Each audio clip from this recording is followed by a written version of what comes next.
আপনারা দেখছেন enrich yourself, যা নিজেকে সমৃদ্ধ করতে সাহায্য করে। বচন 1। কাঁচায় না নোয়ালে বাঁশ, পাকলে করে ঠাস ঠাস। এই বচনে লুকিয়ে আছে এক চিরন্তন সত্য।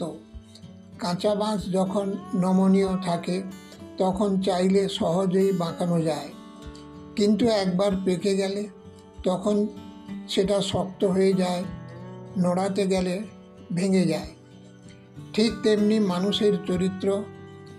শৈশবে যখন মন মানসিকতা কাঁচা, তখন যদি শিক্ষা, আদর্শ আর শৃঙ্খলার ছোঁয়া দেওয়া যায়, তবে সেই মানুষ হয় সুন্দর ভবিষ্যতের নির্মাতা। কিন্তু সে বয়সে অবহেলা করা হয়, তবে বড় হয়ে সে হয়ে পড়ে একগুঁয়ে নিজের পথে হাঁটা মানুষ, যার আচরণ শুধরানো কঠিন।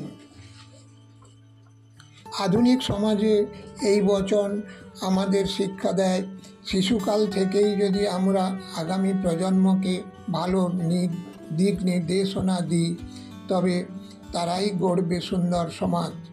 তাই ভুলবেন না, কাঁচা বাঁশি গড়ার সময় পরে শুধুই ঠাস ঠাস শব্দ। বচন 2। কাজের বেলায় কাজী, কাজ ফুরালে বাজি। এই বচনের গভীরে যাওয়া মানে জীবনের অন্যতম গুরুত্বপূর্ণ শিক্ষা জানা। যখন আমাদের সামনে কাজ থাকে, তখন তার শুরুর আগেই আমরা জানি এই কাজের জন্য সময় এবং মনোযোগ দুটোই প্রয়োজন। যেমন একজন কাজী তার দায়িত্ব পালন করে, তেমনি আমাদেরও দায়িত্ব হচ্ছে আমাদের কাজের প্রতি 100% মনোযোগ দেওয়া। কিন্তু যখন সেই কাজ শেষ হয়, তখন তার ফলাফলই সবচেয়ে বড় পুরস্কার, আর সেই পুরস্কৃত মুহূর্তের জন্য আমাদের পরিশ্রমই হয় সবচেয়ে গুরুত্বপূর্ণ। আজকের কর্মজীবনে কোনো কাজকে ছোট করে দেখবেন না। সব কিছুতে মনোযোগ, নিষ্ঠা এবং সঠিক পরিকল্পনা প্রয়োজন। তাহলে কাজ শেষ হওয়ার পর আপনি পাবেন ফলস্বরূপ পুরস্কার, হয় সেটা সফলতা, প্রশংসা বা কোনো ধরনের অভ্যন্তরীণ সান্ত্বনা। তাহলে আপনি যখন কোনো কাজ শুরু করবেন, তখন মনে রাখবেন, কাজের সময় কাজী, কাজ ফুরালে বাজি। বচন 3। পৌষে যাহা পড়ে, মাঘে তাহা ওঠে। এই রহস্যময় বচনে বলা হয়েছে, হারিয়ে যাওয়া মানে শেষ নয়, মাটিতে পড়ে থাকা বীজও সুযোগ পেলে গজায়, জীবনের মতোই। পৌষের হাড় কাঁপানো শীতে যে শস্য ঝরে যায়, মাঘের উষ্ণতায় সেই আবার জেগে ওঠে। ঠিক তেমনি আজ যে পথ থেমে গেছে বলে মনে হচ্ছে, কাল সে পথ আবার খুলে যেতে পারে।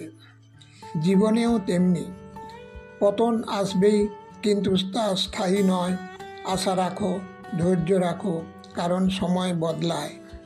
প্রকৃতি নিজেই আমাদের শেখায়, নতুন সূর্য, নতুন সম্ভাবনা সবসময় অপেক্ষা করে। মনে রেখো, পৌষে যাহা পড়ে, মাঘে তাহা ওঠে। বচন 4। ধন থাকিলে বন্ধু হয়, না থাকিলে নয়।